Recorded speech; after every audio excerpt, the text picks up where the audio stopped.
जय हिंद साथियों, कैसे हैं आप सभी। उम्मीद करता हूं बहुत अच्छे होंगे और एग्जाम्स की तैयारी में लगे हुए होंगे। हम लोग इसमें पढ़ रहे हैं कॉस्ट अकाउंटिंग, जहां हमारा चैप्टर चल रहा है टेंडर प्राइस। और हम लोगों ने न्यूमेरिकल प्रॉब्लम्स सॉल्व करना स्टार्ट कर दिया है।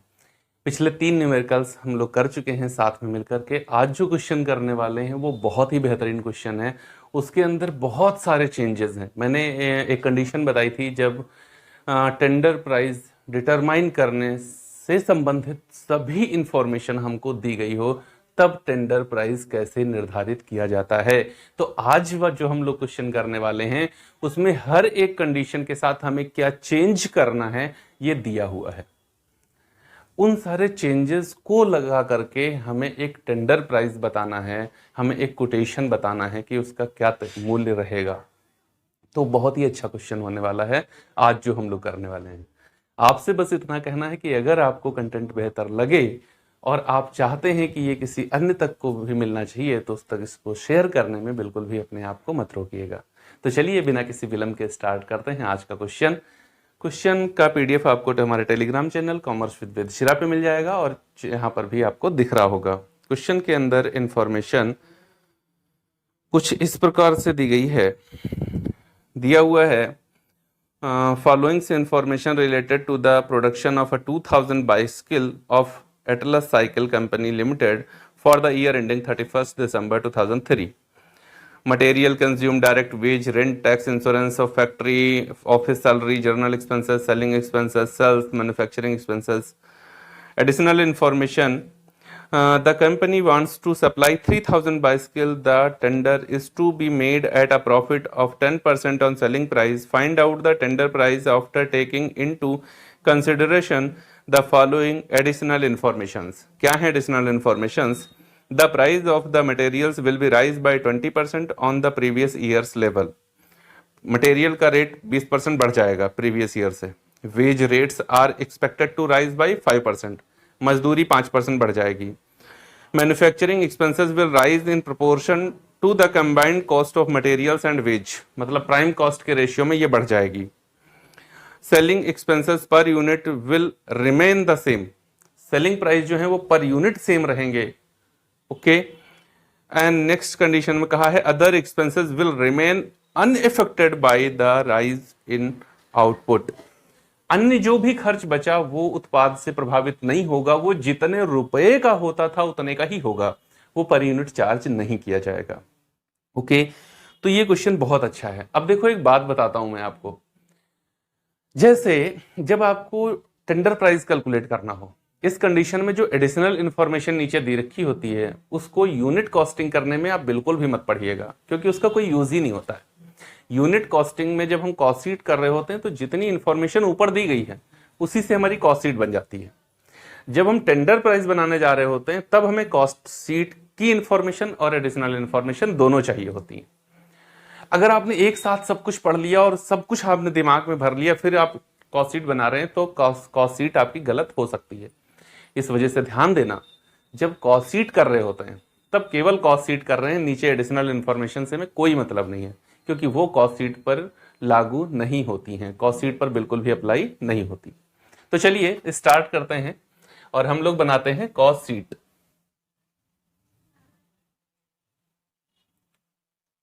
कॉस्ट शीट, कॉस्ट शीट तैयार करेंगे। कॉस्ट शीट इसकी थोड़ी सी बड़ी बनेगी क्योंकि इंफॉर्मेशन यहां पर थोड़ी ज्यादा है। क्वेश्चन बहुत अच्छा है, ऐसा आपको भी लगेगा जब क्वेश्चन में अंत की ओर आप बढ़ रहे होंगे। 2000 बाइसिकल्स बनाई गई हैं और 3000 बाइसिकल के लिए हमें टेंडर देना है।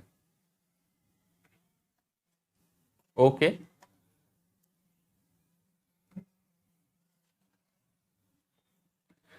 और जब भी आप प्रैक्टिस कर रहे हो घर पे तो भी आप कॉलम जरूर बनाएं, फॉर्मेट जरूर बनाएं, फिर उसके बाद ही क्वेश्चन लगाएं। कुछ बच्चे क्या करते हैं, उनको जो अक्सर तेज बच्चे होते हैं वो लोग फॉर्मेट नहीं बनाते। कई बच्चे तो कैलकुलेटर में ही क्वेश्चन सॉल्व कर लेते हैं, कॉपी पे भी नहीं आते। ऐसा नहीं करना, हमेशा क्वेश्चन आप कॉपी पेपर पे ही लगाएं। पेन का यूज करें, इंक ना बचाएं, क्योंकि प्रैक्टिस से ये चीजें आपको समझ में आ जाती हैं। आप कैलकुलेटर में ही कर लेते हैं या रफली उनका कैलकुलेशन करके आंसर ले आ रहे हैं, जब उनको सॉल्व करना पड़ेगा एग्जामिनेशन में तो आपको प्रॉब्लम आएंगी। तो इस वजह से हर एक क्वेश्चन में कंप्लीट फॉर्मेट के साथ ही आप क्वेश्चन करिए। ये मेरा सुझाव है, आपको मानना ना मानना आपकी इच्छा। तो हम लोग को 2000 साइकिल्स के लिए टोटल कॉस्ट और उसकी कॉस्ट पर साइकिल ये तैयार कर रहे हैं। कॉस्ट शीट बहुत इजी होती है। टेंडर प्राइस में जब भी आप कॉस्ट शीट करेंगे बहुत इजी रहेगी, केवल वैल्यूज को लिख लेना है एक फॉर्मेट में। देखो क्या क्या है। मटेरियल कंज्यूम्ड 80,000 है, मटेरियल्स 80,000 है। 80,000 को जब हम 2000 से डिवाइड करेंगे 40 आएगा। लेबर 1,20,000 है, इसको करेंगे तो ये 60 आएगा, 2000 से डिवाइड कर रहे हैं। रेंट टैक्स ऑफ फैक्ट्री का हिस्सा है, office journal selling manufacturing, okay बस इतना ही है। तो ये 100 हो गया और ये 2 लाख हो गया। ये आ गई हमारी प्राइम कॉस्ट। ओके, फिर इसके बाद में फैक्ट्री ओवरहेड्स। फैक्ट्री ओवरहेड्स में दो बातें आएंगी, रेंट रेट्स एंड इंश्योरेंस और ऑफिस जर्नल सेलिंग। बंद। फैक्ट्री में सिर्फ एक बात है, rent rates and insurance, rent rates and insurance. Rent rates and insurance कितना दिया हुआ है? 10,000। अब 10,000 को अगर हम 2,000 से डिवाइड करेंगे तो ये आएगा 5 रुपए पर साइकिल। उसके बाद में एक मैन्युफैक्चरिंग एक्सपेंसेस दिया हुआ है, मैन्युफैक्चरिंग एक्सपेंसेस ये दिया हुआ है 50,000। इसको करेंगे तो ये 25 आएगा। टोटल कर दीजिए 130 हो जाएगा और इधर 2,60,000 हो जाएगा। ये हो गया आपका फैक्ट्री कॉस्ट। बात समझ में आ रही होगी, यहां कुछ नया हम पढ़ नहीं रहे हैं, ये तो यूनिट कॉस्टिंग में ही कर चुके हैं। तो फैक्ट्री कॉस्ट हो गई। अब फैक्ट्री कॉस्ट के बाद में ऑफिस ओवरहेड्स। ऑफिस ओवरहेड्स में है जर्नल चार्जेस। जनरल चार्जेस कितने दिए हुए हैं? 20,000 के दिए हैं। 20,000 को 2,000 से डिवाइड करेंगे ये 10 आएगा। ऑफिस सैलरी दी हुई है, ये 60,000 है। ऑफिस सैलरी ये 60,000 रुपए की है, तो इसको करेंगे तो ये 30 आ जाएगा। ओके, इसके बाद में कुछ नहीं है, इसका भी टोटल करेंगे तो 3 3 6 1 7 170, यहां 6 2 8 और 6 14 और 2 1 3, 3,40,000 ये आ गई हमारी कॉस्ट ऑफ प्रोडक्शन। इसके बाद selling and distribution overheads. Selling and distribution overheads में 30,000 आपका डायरेक्ट दिया हुआ है। सेलिंग एक्सपेंसेस, सेलिंग एक्सपेंसेस कितने दिए हैं? 30,000 के। 30,000 डिवाइडेड बाई 2,000 ये हमारा 15 आ जाएगा। इसके बाद में और कुछ नहीं दिया हुआ है, तो यहां 185 और ये 4 3 7 और 3 1 4, 4,70,000 रुपए हमारा टोटल कॉस्ट आ गई। इधर हमारा प्रॉफिट ऐड कर दें इसमें, ये नहीं पता है लेकिन हमको सेल्स पता है,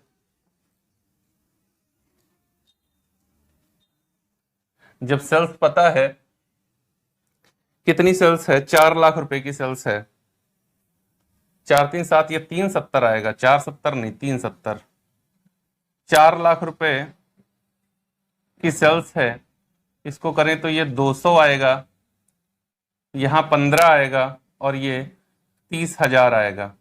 अब 30,000 को आप 15 से डिवाइड कर लीजिए तो आपका 2,000 आएगा, या 30,000 को आप 2,000 से डिवाइड कर दीजिए तो 15 आ जाएगा। सारी इंफॉर्मेशन हमारे पास हो चुकी है, यही इंफॉर्मेशन कॉस्ट शीट में हमको चाहिए थी। प्रॉफिट कितना लेना है, तो प्रॉफिट इसने हमसे कहा है कि 10% लिया जाएगा शायद, हाँ टेंडर प्राइस सेलिंग प्राइस के 10% पर, ओके। इसने एक बात कही है, अब देखो इसके आधार पर हमको कोटेशन तैयार करना है। कोटेशन में जो इसने एक बात कही है वो ध्यान देने वाली है। क्या बात कही है, जो इसने तीसरे नंबर पर बात कही है, सी पॉइंट पर, manufacturing expenses will rise in proportion to the combined cost of materials and wages. जो मैन्युफैक्चरिंग एक्सपेंसेस हैं, ये मैन्युफैक्चरिंग एक्सपेंसेस, ये वाली ये बात जो है मैन्युफैक्चरिंग एक्सपेंसेस, इसने कहा है कि मटेरियल और लेबर इसके प्रोपोर्शनेट बढ़ेगी, मतलब अनुपातिक बढ़ेगी। अनुपातिक का मतलब है जितना ये बढ़ेगा उतना वो भी बढ़ जाएगा, जितना ये घटेगा उतना ये भी घट जाएगा। तो सीधे सबसे पहले हमको समझ लेना चाहिए कि इस कंडीशन में यहां पर मैन्युफैक्चरिंग एक्सपेंसेस मटेरियल और लेबर का कितना था, तो मटेरियल लेबर को जब हम मिला दें तो उस कॉस्ट को क्या कहते हैं, प्राइम कॉस्ट, है कि नहीं। तो ये मटेरियल लेबर जो हमको कह रहा है, ये इनडायरेक्टली बता रहा है कि in proportion of prime cost रहेगा मैन्युफैक्चरिंग एक्सपेंस। तो क्यों ना मैन्युफैक्चरिंग एक्सपेंस का हम देख ही लें प्रोपोर्शन बन क्या रहा है प्राइम कॉस्ट के साथ। तो percentage of manufacturing expenses on prime cost बराबर, हमने आपको बताया कि कैसे निकाला जाता है। जो पहले लिखा है उसको ऊपर लिखिए, जो बाद में लिखा है उसको नीचे लिखिए और इनटू 100 कर दीजिए। तो percentage of manufacturing expenses on prime cost, इसका मतलब है manufacturing expenses upon prime cost into 100। Manufacturing expenses है हमारे 50,000, प्राइम कॉस्ट है हमारी 2 लाख गुणे 100। ओके, तो जब हम इसको सॉल्व करेंगे, इसको ऐसे कर लीजिए आप, 50,000 into 100 divided by 2 lakh is equal to 25%। कितना आ जाएगा, 25%। क्यों, क्योंकि ये देखो 5 जीरो ये जाएंगे, 2 जीरो ये गए, 3 जीरो ये गए, यहां बचा 2, यहां बचा 50, 50 को हम 2 से डिवाइड करेंगे 25 आएगा। इसका मतलब है कि जो मैन्युफैक्चरिंग एक्सपेंस है वो कितना है, 25% है प्राइम कॉस्ट का। तो आगे जितनी प्राइम कॉस्ट होगी, आगे जितनी भी प्राइम कॉस्ट होगी उसका ये 25% ही रहेगा। परसेंटेज की सबसे अच्छी बात यही है, परसेंटेज सेम रखिए, वैल्यू बढ़ जाए तो परसेंटेज के आधार पर वैल्यू तुम्हारी भी बढ़ जाएगी, वैल्यू घट जाए तो परसेंटेज के आधार पर वैल्यू तुम्हारी भी घट जाएगी, बात खत्म। तो चलो अब हम लोग क्या करते हैं, एक कोटेशन तैयार करते हैं। कोटेशन फॉर 3000 साइकिल्स, क्या 3000 साइकिल के लिए एक कोटेशन तैयार करते हैं। आइए बहुत ही सरलता पूर्वक समझेंगे कि कैसे हमें ये कोटेशन तैयार करना है। बहुत ही बेहतरीन क्वेश्चन है, नो डाउट, बहुत ही बेहतरीन क्वेश्चन है। बहुत सारी इंफॉर्मेशंस हैं, बहुत सारे चेंजेस हैं और उन चेंजेस के साथ में हमको कोटेशन प्राइस करना है।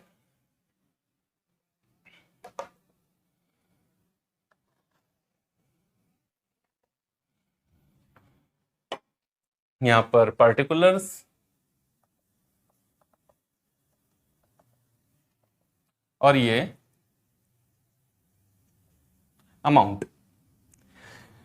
सिंपल सी बात है, जितना यहां लिखा है उतना ही यहां लिखना है, लेकिन लिखने का तरीका क्या होगा, क्या चेंजेस हैं, उनको हमें ध्यान रखना है। तो देखो एक एक बात के लिए इसने इंफॉर्मेशन हमको दी है। इसने क्या क्या कहा हमको,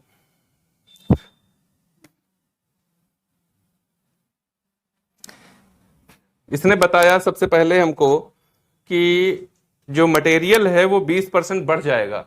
इसका मतलब है कि मटेरियल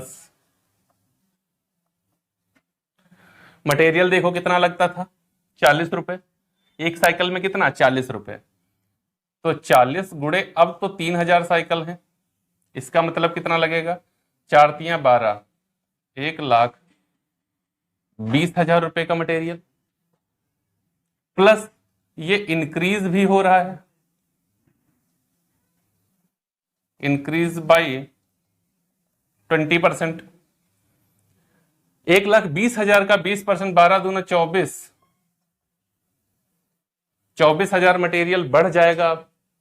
पहले जितने का लगता था उसकी अपेक्षा अब 24,000 का बढ़ जाएगा, 20% बढ़ रहा है। इसका मतलब है कि अब जो मटेरियल लगेगा वो 1,44,000 का लगेगा, 1,44,000 का लगेगा। बात समझ में आ रही है? बस यही तो चेंजेस करने हैं, बहुत इजी होता है इसको करना। चलो अब बात करते हैं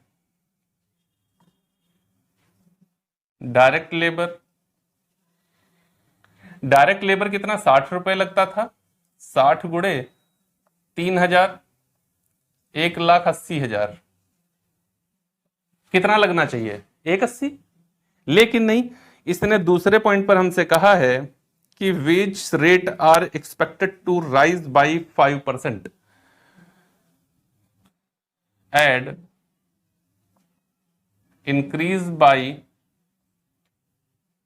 5%, 5% बढ़ जाएगा, 18 पंचे 90, 9,000 रुपए ये बढ़ जाएगा। कितना, 9,000 रुपए ये बढ़ जाएगा। जब 9,000 ये बढ़ेगा इसका मतलब है अब ये 189 लगेगा। कितना लगेगा, 189 लगेगा। बात समझ में आई जी? टोटल कर लीजिए, 9 4 13, 8 4 12, 1 13, 2 1 2, 1 1 2 और 1 3, 3,33,000 रुपए की हमारी कौन सी कॉस्ट हो गई, प्राइम कॉस्ट हो गई। क्लियर? प्राइम कॉस्ट कितनी हो गई, 3,33,000 रुपए की। आगे बढ़िए, अब क्या चाहिए होता है, फैक्ट्री ओवरहेड्स। फैक्ट्री ओवरहेड्स में है दो खर्चे, rent rates and insurance, manufacturing expenses. Rent rates के लिए देखो क्या कुछ कहा, इसने कहा कि मैन्युफैक्चरिंग एक्सपेंसेस बढ़ जाएंगे, सेलिंग डिस्ट्रीब्यूशन पर यूनिट वही रहेंगे, और इसने कहा वो और कोई खर्च चेंज नहीं होगा। सिंपल सी बात है भाई, नहीं चेंज होगा तो हम नहीं चेंज कर रहे हैं। रेंट रेट्स एंड इंश्योरेंस, 10,000 यहां हो रहा था, 10,000 ही यही यहां रहेगा, ये चेंज नहीं हो रहा है। क्यों क्यों चेंज नहीं हो रहा? क्योंकि इसने हमसे कहा है क्वेश्चन में, क्या कहा है, सबसे नीचे इसने लिखा हुआ है other expenses will remain unaffected by the rise in output. अन्य खर्चे जो उत्पादन में वृद्धि हो रही है उससे अप्रभावित रहेंगे, और थोड़ा रिजनेबल भी लगता है ऐसा। क्यों? अगर फैक्ट्री आपने रेंट पे ले रखी है तो उसके अंदर चाहे आप 100% कैपेसिटी पर काम करें तो भी रेंट पूरा देना पड़ेगा, और अगर 50% कैपेसिटी पर करें तो भी रेंट पूरा देना पड़ेगा।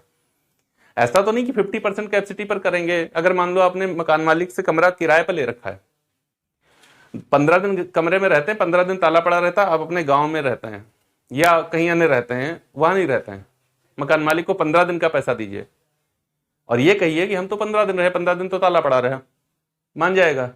नहीं। तो किराया तो पूरा ही देना पड़ता है, चाहे हम उत्पादन कम करें चाहे ज्यादा करें, चाहे पूरे समय रहें और चाहे कम समय रहें, किराया पूरा पड़ेगा।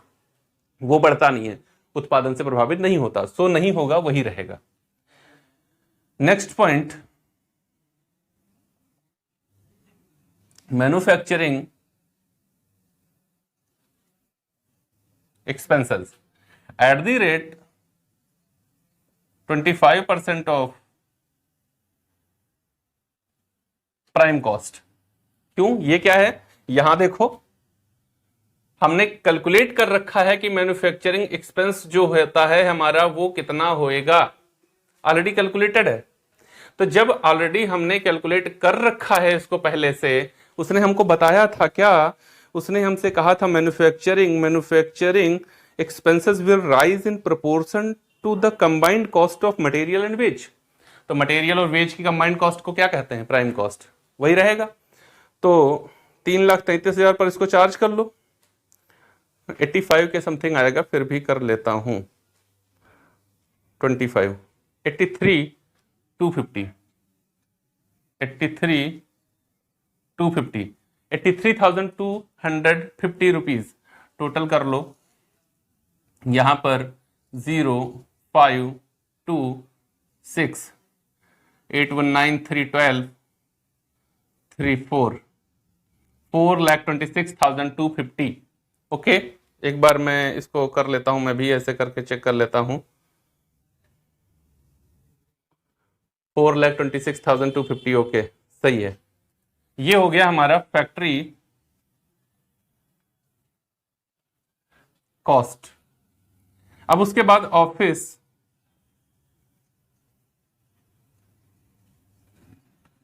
ओवरहेड्स में दो चीजें हैं, जर्नल चार्जेस हैं और ऑफिस सैलरी है। देखो इसने क्या कुछ कहा है, इसने कुछ नहीं कहा है हमसे, और इसने नीचे वही कहा है कि अनइफेक्टेड रहेंगे। तो इसका मतलब है कि जनरल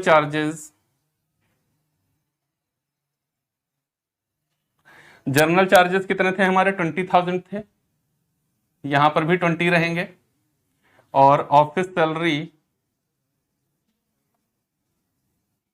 ये हमारी कितनी थी? 60 थी, 60 ही रहेगी, ये चेंज नहीं होंगे।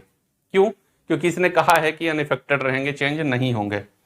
तो ये अब हो जाएगा हमारा 5,06,250, है ना। देखो 0, 5, 2, 6, 2, 2, 4, 6, 0। ओके, ये cost of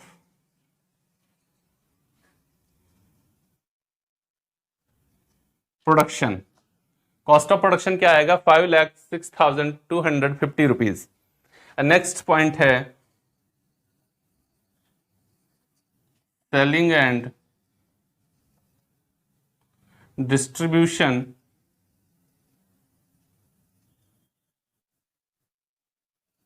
overheads. Selling distribution के लिए क्या कहा गया है कि पर यूनिट रिमेन रहेंगे। उसने कहा है selling expenses per unit will remain the same, per unit change नहीं होंगे।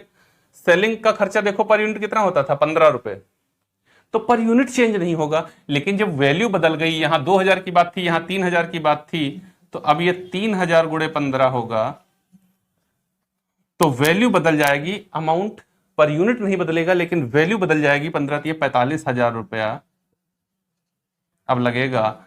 तो हमारा ये 6, 5, 11, 4, 1, 5 और 5,51,250, 5,51,250, ये बनेगा हमारा टोटल कॉस्ट। ओके, अब इसमें हमें ऐड करना है profit at the rate 10% on sales. हमने आपको बताया कि जब सेल्स नहीं पता हो, केवल कॉस्ट पता हो, तो formula 5,51,250 into rate upon 100 minus rate, ये फॉर्मूला लगता है ना। तो फॉर्मूला हम बता चुके हैं पहले ही। तो 5,51,250 इंटू 10 और डिवाइडेड बाई 90, 61,250, 61,250 टोटल कर लो। 0, 5, 5, 10, 2, 2, 4, 1, 5, 1, 1, 2, 5, 6, 1 एंड 6,12,500 हो गया हमारा कोटेशन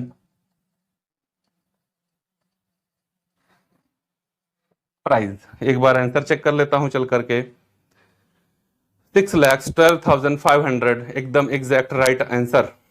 और उम्मीद है आपको बहुत ही अच्छी तरीके से समझ में आ गया होगा। अगर आप इसका स्क्रीनशॉट लेना चाहते हैं तो ले लीजिए, और आगे इसको कॉपी पे नोट जरूर करिएगा, क्वेश्चन लगाइएगा, जरूर अपने आप से लगाइएगा। आपको अपनी बुक में ये क्वेश्चन मिल जाएगा।